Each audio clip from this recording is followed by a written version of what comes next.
আমার এটা বলা ভুল হয়েছে যে এটুকু আমি মানছি যে আমি মুসলমানদের নিয়ে নামবো বলেছি, তো মুসলমান নিয়ে বলাটা প্রত্যাহার করছি, কিন্তু আমি জনতা আমি যেটা বলেছিলাম সেটা আমি এই কারণেই প্রত্যাহার করছি না।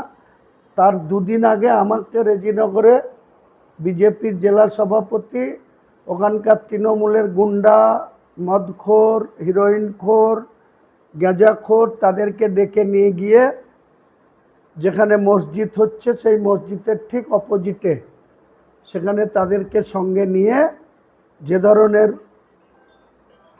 ঔদ্ধত্য আচরণ করেছে, যেভাবে আমাকে ব্যক্তি আক্রমণ করেছে, সেই কারণে আমার কাশীপুরের মিটিং থেকে এটা বলা। আমি দেখব রাজ্যের মুখ্যমন্ত্রী, তিনি সর্বময় ক্ষমতাবান চেয়ারে বসে আছেন।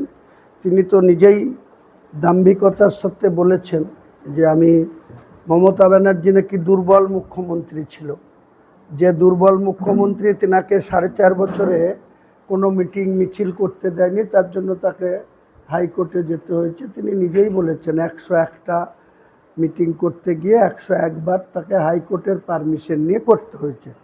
তা এখন সবল মুখ্যমন্ত্রী, তিনি সবল মানুষ দুর্বলের উপরে আক্রমণ করবে, দুর্বলকে হেনস্থা করবে, সেটা তো তিনি বুক চিতিয়ে হাউসের মধ্যেই বলেছেন। তো আমাদের ভাগ্যে যা আছে আছে, আমরা মরে গেলেও আমরা কোনো অন্যায় এর সঙ্গে কম্প্রোমাইজ করি না, করব না। তার যেমন মুখ্যমন্ত্রী হয়ে তার যেমন বিজেপিকে শক্তিশালী করার এজেন্ডা থাকবে, আমরাও আমার পার্টির দুটো জায়গায় আমি জিতেছি। বিজেপিকে 59,000 ভোটে 70 রেজিনগরে হারিয়েছি, আর তৃণমূলকে 81,000 ভোটে হারিয়েছি। তারা এখন দুটো পার্টি এক হয়েছে, যারা মাত্র 41,000 ভোট পেয়েছে আর বিজেপি 64,600 ভোট পেয়েছে, দুটো মিলে 1,01,000 বা 1,05,000 ভোট পেয়েছে। তো সেই 1,05,000 এখন দুটো মিলে গেছে। রেজিনগরের পুলিশ প্রশাসন, শক্তিপুরের পুলিশ প্রশাসন ডাইরেক্ট বলছে যে পদ্ম ফুল আর জোড়া ফুল এক হয়েছে, আপনাদের কথা শুনতে পারবো না। আমাদের কথা শোনার দরকার কি আছে? তেনারা যখন একসময় বর্তমান মুখ্যমন্ত্রীর এজেন্ডা ছিল তৃণমূলকে হারানো হয়ে গেছে। এখন তিনি মুর্শিদাবাদ জেলায় জিরো টলারেটের কথা বলছেন, সেটা ডায়মন্ড হাবড়ারে খাটছে। সেটা উত্তর 24 পরগনা, দক্ষিণ 24 পরগনা, 2 মেদিনীপুর, 2 বর্ধমান, কলকাতা, নদিয়া অবধি জিরো টলারেটের কার্যকারিতা দেখা যাচ্ছে। কিন্তু মুর্শিদাবাদে এসে আর জিরো টলারেট থাকছে না। এখানে যারা উচ্ছৃঙ্খল করতো, যারা পুলিশ নিয়ে ক্ষমতা দেখাতো, যারা লুট করতো, যারা মাটি কাটতো, শক্তিপুরের ওসি অতুন্য দাস ফেব্রুয়ারি মাস থেকে মার্চ মাস পুরো 2 মাসে মাটি কেটে, একটা ওসি যে আইন শৃঙ্খলা দেখার যার ডিউটি, সেই আইন শৃঙ্খলা দেখা বাদ দিয়ে তিনি নির্বিচারে মাটি কেটে ট্র্যাক্টরে করে 70 লাখ টাকার মাটি বিক্রি করেছে। বেলারও জানে না, কোনো রয়্যালিটি জমা নাই। একটা ওসি, বাগে ধান খেলে খাদাবে কে? এইরকম একটা মুখ্যমন্ত্রী পেয়েছি। তিনি শক্তিশালী মুখ্যমন্ত্রী, তিনার নেতৃত্বে তিনি পুলিশ মন্ত্রী, তিনার ওসিরা লোকে এইরকম জুলুম করবে লোকের উপরে। এবং যাকে আমাদের ধরেছে বহরমপুরে, তার শ্বশুরবাড়ি তালবাগান পাড়ায়, তার শ্বশুরবাড়ি থেকে তাকে ধরা হয়েছে, তাকে সেইখানে স্পটে মারা হয়েছে, তাকে বাপ তুলে গালিগালাজ করা হয়েছে, তাকে আমার নাম করে বলা হয়েছে যে হুমায়ুন কবির তোর বাপকে ডেকে লেয়াই, বোঝাপড়া করব। তো এই তো ঔদ্ধত্য দেখাচ্ছে। মানুষ বিচার করবে, মানুষ তো শেষ কথা বলে গণতন্ত্রে। কোনো শক্তিশালী মুখ্যমন্ত্রী হলেই যে সংবিধানের যা খুশি, সংবিধানের শপথ নিয়ে তিনি যা খুশি তাই করতে পারেন বলে আমার জানা নেই। আর আমি যেটা বলেছিলাম সেটা আমি এই কারণেই প্রত্যাহার করছি না। তার দুদিন আগে আমাকে রেজিনগরে বিজেপির জেলা সভাপতি, ওখানকার তৃণমূলের গুন্ডা, মদখোর, হিরোইনখোর, গাঁজাখোর তাদেরকে ডেকে নিয়ে গিয়ে যেখানে মসজিদ হচ্ছে সেই মসজিদের ঠিক অপোজিটে সেখানে তাদেরকে সঙ্গে নিয়ে যে ধরনের ঔদ্ধত্য আচরণ করেছে, যেভাবে আমাকে ব্যক্তি আক্রমণ করেছে, সেই কারণে আমার কাশীপুরের মিটিং থেকে এটা বলা।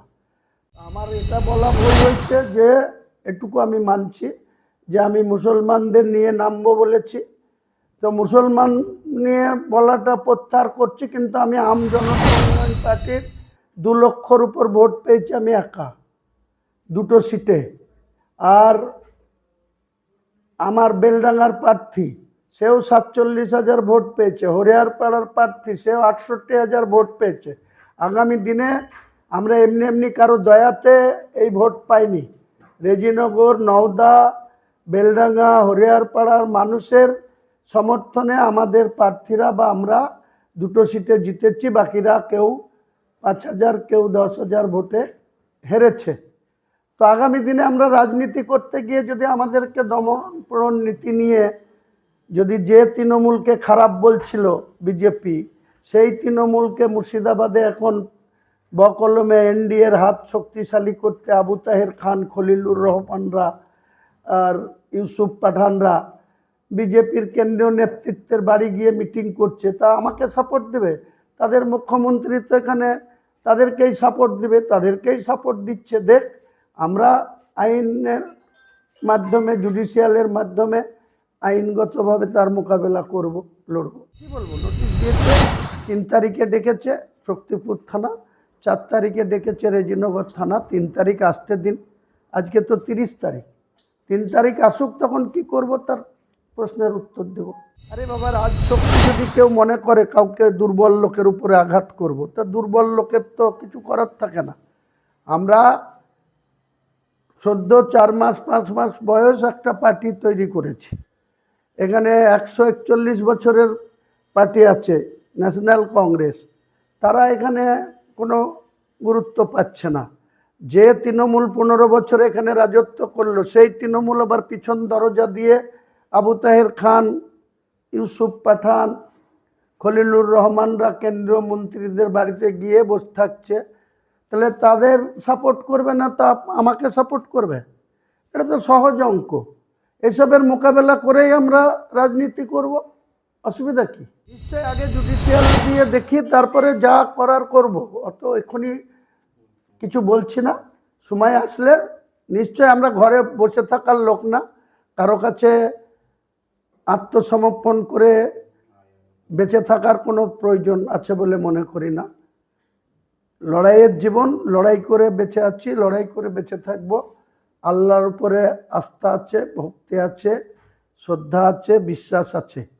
কোনো মানুষকে সাময়িক কষ্ট দিতে পারে, সাময়িক তার আস্ফালন দেখাতে পারে। মমতা ব্যানার্জি এরকম আস্ফালন দেখিয়েছিল, আমাদের বিরুদ্ধে কেস করেছিল, এই বহরমপুরে কেস করেছিল, ওই রেজিনগরেও কেস করেছিল, শক্তিপুরেও কেস করেছিল।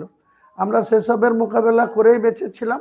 আবার বর্তমান সরকার আমাদের বিরুদ্ধে যে ধরনের পদক্ষেপ করবে, আমরা যদি ন্যায়ের পক্ষে থাকি, আমাদের সঙ্গে যে সমস্ত মানুষজন আছে তাদেরকে নিয়ে আমরা নিশ্চয়ই আইনের পথে যেমন লড়ব, পাশাপাশি আমার সংগঠনের উপরে অঘোষিত আক্রমণ আসলে তার মোকাবেলা করার জন্য যে ধরনের আন্দোলন করার দরকার আগামী দিনে ওয়েট করেন।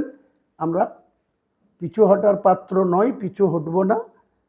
আইনের পাশাপাশি আমরা আন্দোলনেও নামব।